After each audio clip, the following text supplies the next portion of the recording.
చేసేవాడిని.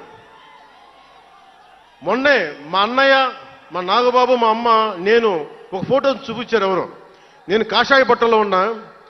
మా అన్నయ్య, మా పెద్దన్నయ్య, మా చిన్నయ్య, మా పెద్దన్నయ్య, మా అమ్మ నవ్వుతూ ఉన్నారు. నేను ఈ ఫోటో ఎలా పెట్టానంటే, ఏంటి జీవితం, వైరక్తి వైరాగ్యంతో ఉండేవాడు.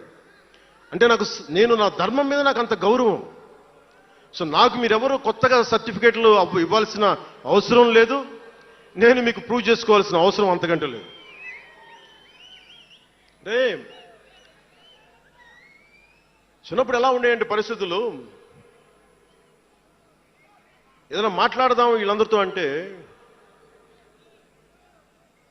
సడన్ గా నువ్వు తిరుపతి లడ్డూలు కల్తీ అయిపోతే నువ్వు ఎర్ర బట్టలు వేసుకొని ఇవన్నీ మాట్లాడుతున్నావు అంటే, నేను చెప్పండి మీరు ఇప్పుడు దాకా 219 టెంపుల్స్, 219 టెంపుల్స్ అపవిత్రం చేస్తే, మన అంతర్వేది రథాన్ని తగలబెడితే నేను వచ్చిండొచ్చు కదా. రామతీర్థంలో రామచంద్రుల వారి విగ్రహాన్ని తల నరికేస్తే నేను బయటకు వచ్చి గోల చేసి ఉండొచ్చు కదా. ఎందుకు స్టేట్మెంట్గా పరిమితం అయ్యాం? చిన్నప్పటి నుంచి మా ఇంట్లో రామనామ జపం ఉండేది. మా నాన్న ఉమ్మడి కమ్యూనిస్ట్ పార్టీ సభ్యుడు, ఎథీస్ట్ ఒకప్పుడు, టీన్స్లో 20లో.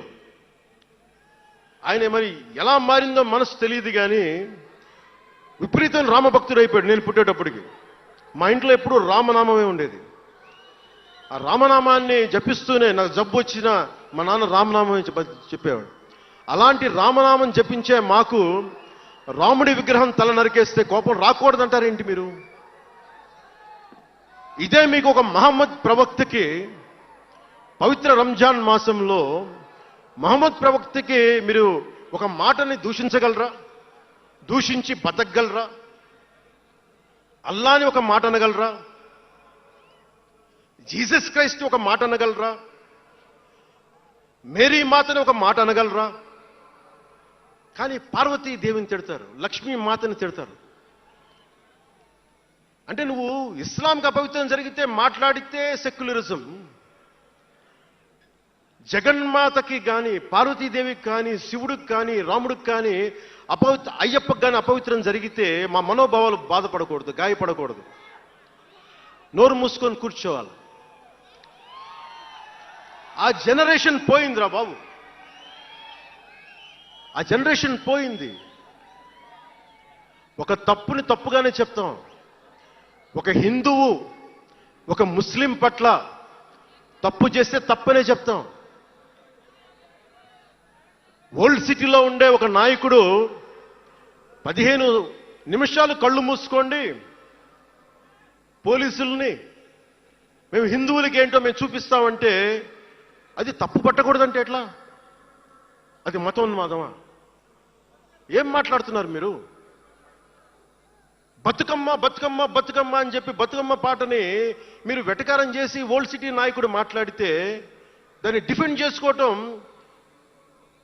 హిందూ అహంకారం అంటే నేను ఏం చెప్పండి? నేను అంటే అల్లాహకు ఒక న్యాయం, మహమ్మద్కి ఒక న్యాయం, అమ్మవారికి ఇంకో న్యాయమా?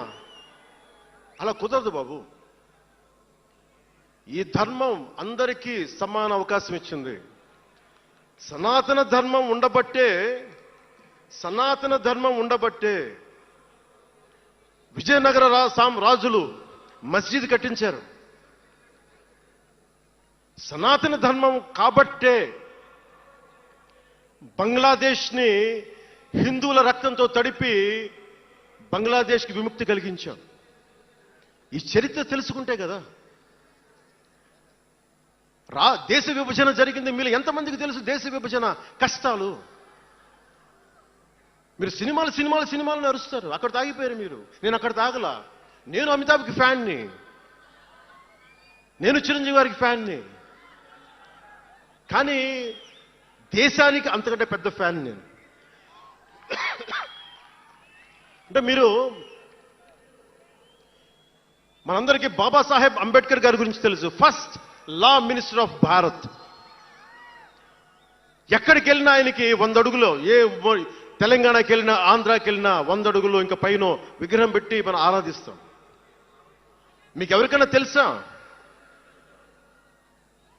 అంటే సనాతన ధర్మాన్ని తిడతా ఉంటారు. మీకు ఎవరికైనా తెలుసా? పాకిస్తాన్ ఫస్ట్ లా మినిస్టర్ దళిత కమ్యూనిటీకి చెందిన జోగేంద్రనాథ్ మండల్. ఆయన పేరు ఎప్పుడైనా విన్నారా? ఎంతమంది వినుంటారు? ఆయన ఏ పరిస్థితిలో చచ్చిపోయారో తెలుసా? ఆయన, నేను భారతదేశాన్ని నమ్మను, పాకిస్తాన్ని నమ్ముతాను అంటే, అంబేద్కర్ గారితో సహా చాలా మంది వద్దని చెప్పినా కానీ ఆయన పాకిస్తాన్కి వెళ్ళిపోయి దాన్ని బంగ్లాదేశ్లో చాలా హిందూ జిల్లాలు కలిపేసి,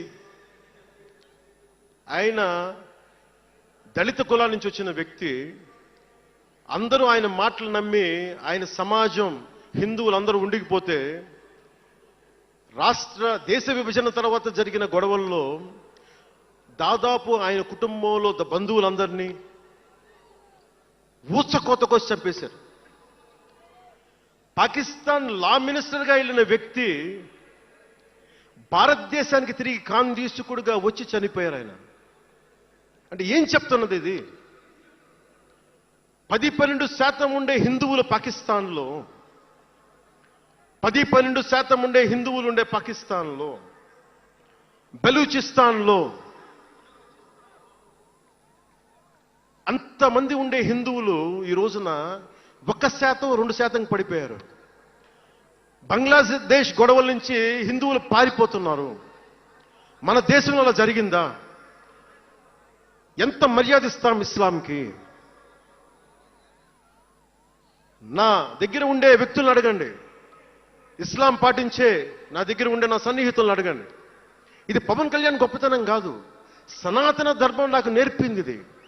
నువ్వు రాముణ్ణి ఆరాధించు, అల్లాని గౌరవించు, అల్లాని ద్వేషించమని మాకు సనాతన ధర్మం చెప్పలా. ఇది చెప్పాలి, అర్థం చేసుకోవాలి. ఈ సూడో సెక్యులరిస్టులు, కుహానా సెక్యులర్ వాదులు,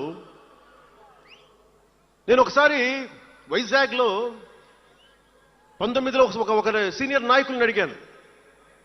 నేనేమడిగానంటే, secularism, what is the true meaning of secularism అని. అలా మాట వచ్చి నేనేమడిగానంటే, మీరు ఒక హిందువు తప్పు చేస్తే ఖండించండి,